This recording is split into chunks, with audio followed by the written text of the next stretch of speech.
Kalong kajing snow sarong bat kajing kemen kabakrau om tangi ki nong penya beki bor penya Jong ka school Patharkhmah Govt Higher Secondary School ne yaki kme ki kpa Jong hi Henry yaka thandri boy sepni barok we hi haba usamla ban pin chngai lang thang ki Jong ka school ulayo ban rung ha ka thup Jong ka top 10 da ka bayo bat eka kadan ka basaw ha ka result Hsslc art stream lapen banana ka embos manaka arpon rudri mentau banai arajar apply Uniu samlau deiru kun prangsngi jong ikong yo sumar lang thank you ki basong basa hagasnong lakro new jirang Hagani ke examen Hsslc uniu samlau la yo hadu sauspa saupusan marks na baro ki subject Katkum ka jingkren bat kinohikai jong ka Patharkhmah Govt Higher Secondary School lapen pawi ka jingkemen ka bakraw bahagani ka Sien ka Nyngkong kum ka school sarkar kalala ban Pynmih yaw Khynnah puliu ban poi ha ka top 10 khamtam ka longru ka buram ya ka school ki bahayang asem ba ka than western ribhoi lani ka ribhoi sepngi Te kani ka jingyo je ini ban pen shrine thank you ha ka fourth position te ka long ka ek ba wanra ka jing sultanat ya ka school te ka jingwan poi jing isha ka fourth position ka we ka long ba nakalyang jingi kino hikai baro ki subject teacher we really give our best namta de we work for them ni pinbiang ya kita ki lecture ki notes ki te ka we pede ka shong ba lada ukhna hi ulong sincere ya ka studies ko jong ki nang tadi ke dedication ka hard work lada put effort nang tadi plus lada ka don ka family support to obviously he cannot will come out with the good results kata hi ken te mes long kene ka de kasin ka Nyngkong na po long benin juara po di boy bat ka government school te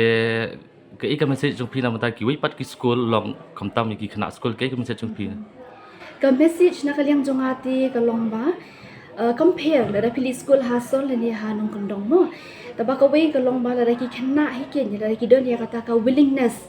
bakin minot bakin kreakot nang tade bakin long testa school bakin long attentive ha bagi no hi kai ki ai ki jing hi kai ki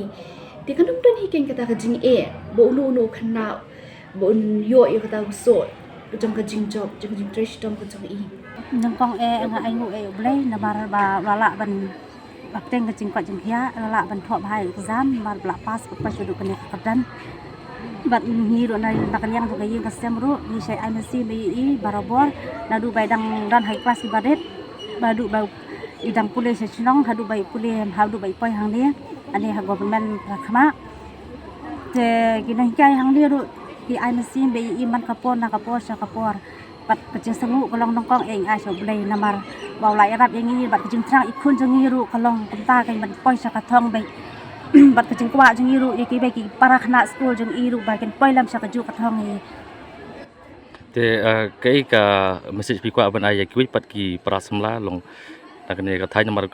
nomor bikidang la ban beteng ke wan le ek nomor jing ba jong thain ke jongi bat ka deiru kasin ka Nyngkong ya ka western bojingi bigin wan hakadan ka basaw na ka top 10 te ke message pi ki we ka message ni de ka yin ka semru ni kwa ba ki bai ki para Khynnah school jeng iru ba ken hut lang ya ka ne ka ju hi galanti ba ken poi sa kathong namar ba ken kai hang ni hak school ru ki long ki ai men sin be ki Khynnah na ka we ko sa ka be ka por bat nim judu jang kan men ya ka tan reng kan men be nang de sa khma du ba ka than ka dong jong iru kan nang keu ka jing pule jong puthi